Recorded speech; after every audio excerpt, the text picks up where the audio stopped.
Hi, welcome back to Your Spectacular Life and Jody White's Coaching. I'm really happy that you're joining me here for this episode because we are going to be talking about 8 ways to get clarification in your life. Clarification is really important in that without it, you don't know how to navigate, you don't know your beginning point or your end point. And you end up feeling confused and you get mixed messages either from people or what you're sending out to people in communication because, let's face it, you're not quite clear on what you're trying to say to others because you're not quite clear what's going on the inside. Now, one of my favorite definitions of clarity is freedom from ambiguity. And ambiguity is maybe choosing this or that or trying to decide on that. And essentially, when you're clear on your goals, you will know the path and the course to take. It's like an inner navigation system. So 3 key elements that make our life, let's just say, hazy and not clear. The first one is confusion, and this manifests in 100 different small ways that take away your attention every time you're trying to focus on a project. Another one is distraction, and let's face it, we've got so many distractions in our life. We've got digital distraction, we've got personal, we've got work, we've got people coming up to us asking questions. We get distracted off our course. The last key element is disorganization.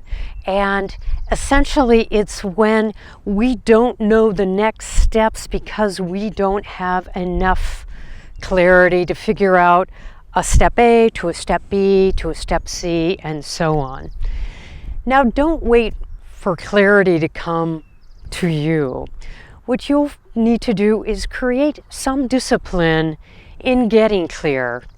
And I'm going to be talking about 8 tips on how to do that. The first one is creating space. Now, your mind has to process so much stuff. And if there's so much stuff going on, it's really hard just to concentrate and quiet the mind.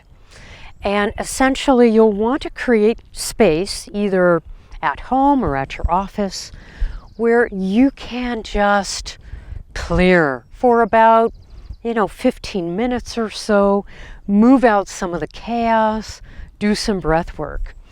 The next is just identifying what matters most.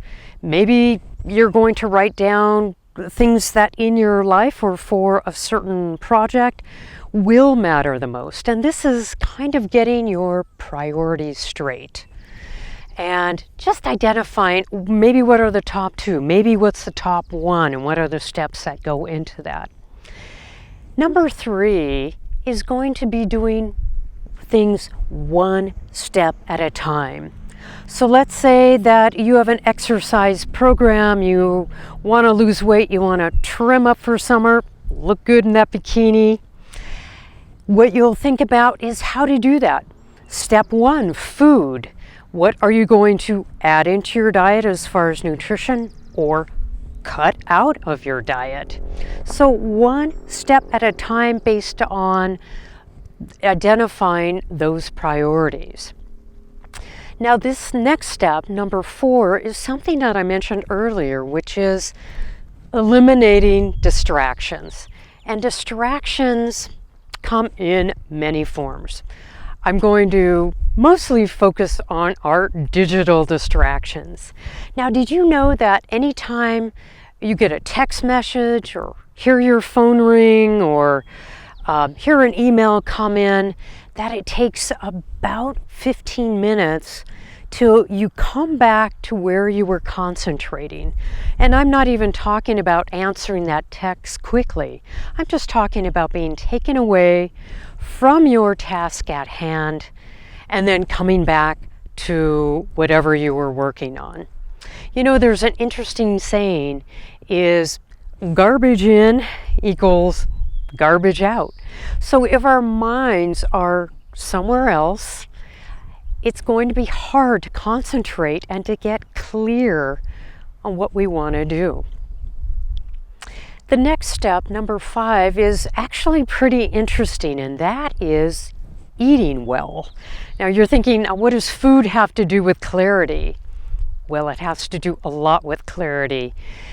Have you ever noticed when you eat something that's highly caffeinated or has a lot of sugar or is highly processed, that your blood sugar levels just go nuts? In fact, even if you try to concentrate, it's really difficult because your system is having to absorb that and having to work the blood sugar levels to get you back to basics. So you really want to watch what you're eating on a regular basis, or even how much you're caffeinating, because that can send you in all kinds of different directions. The next step, number 6, is something I had mentioned before, and that is getting quiet. Now this is similar to finding a peaceful place, but it's maybe more of a formal way of doing that. That's inviting quiet and getting quiet on a daily basis. And that can be with a 20-minute walk each day. That could be a regular meditation practice. That can be just you closing your door and taking a nap, or just closing your eyes. I mean, that's important, again, for just calming down the whole system. Now, number 7 is going back to getting clear and deciding what's going on, and that is more or less formalizing your priorities. It's just not saying, well, this is the first 3 things I need to get done, although that's important. It's really formalizing those priorities and looking at what you can do today, tomorrow, the next day to get those priorities done. It's maybe more of an active way of clarifying, but maybe with some action items in those priorities. The last one is pretty interesting. It's almost my favorite one because it can give you some really good information, and that is spending time observing yourself. And gaining clarity is great when you can write down a few things on a list and get those things done, but maybe you need to step back and say, what else is getting in the way? Am I stuck? Am I getting, what is blocking my way of getting these things done? Am I eating well? Am I exercising? What could boost that concentration? And you can do that on, at the end of the week, at the end of a day, and think about how you are in those situations, and clarifying and communicating to other people in using language that is a way that people can hear that, and observing how you act when you perhaps manage or delegate. Do you ask for things? Do you say please? Do you communicate in a straightforward way? And that will help you on the path as well. Well, I hope you have enjoyed these tips, and I'm really hoping that you'll use them in your daily life to reach goals, to get clear with yourself, and to have a better life, and to even have a spectacular life. And in the meantime, what I'd like you to do is like this webinar, make some comments, subscribe to my channel, and please visit my website for more information at yourspectacularlife.com. and jodywhitescoaching.com. Thanks so much for listening.